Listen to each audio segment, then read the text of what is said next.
السلام علیکم ویور، کیسے ہیں آپ؟ اللہ پاک کے فضل و کرم سے آپ سب ٹھیک ہوں گے۔ تو آج اب ہم جس عنوان پر بات کرنے جا رہے ہیں، دراصل وہ ہے داخلی اور خارجی شہادتوں میں فرق۔ داخلی اور خارجی شہادتیں کیا ہوتی ہیں، ہم یہ جانیں گے اور ان کے مابین فرق کو جانیں گے۔ تحقیق سے تعلق رکھنے والوں کے لیے یہ بہت ہی اہم ٹاپک ہے، داخلی اور خارجی شہادتیں۔ تو یہ جو داخلی شہادتیں ہیں، داخلی شہادتوں سے مراد کسی شاعر یا ادیب جس پر آپ کام کر رہے ہیں، اس کی اپنی تخلیقات، اپنی نگارشات و مشمولات، یہ تمام چیزیں جو ہیں یہ کیا کہلائیں گی، ہم ان کو داخلی شہادتوں کا نام دیں گے۔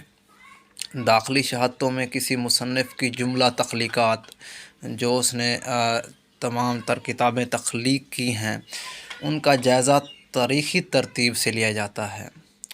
اس عمل میں اس مصنف کی زبان، انداز بیان اور خیالات کو جاننے کی بھی کوشش کی جاتی ہے، کیونکہ انداز بیان، زبان اور خیالات ہی ایسی چیزیں ہیں جو کسی شخص کے عیب یا ہنر کو ظاہر کرتی ہیں۔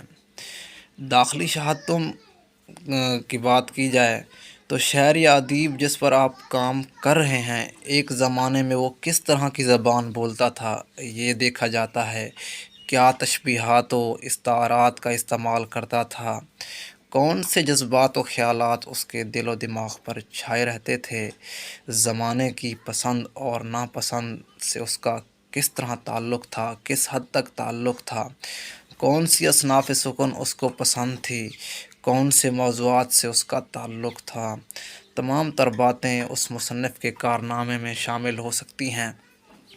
اس طرح من جملہ ہم یہی کہہ سکتے ہیں کہ داخلی شہادتوں میں جو ہے نا، ہم جس شاعر یا ادیب پر آپ کام کرنے جا رہے ہیں یا کام کر رہے ہیں، اس کی تمام تر تخلیقات کا آپ ایک جو ہے نا تاریخی ترتیب سے جائزہ لیتے ہیں۔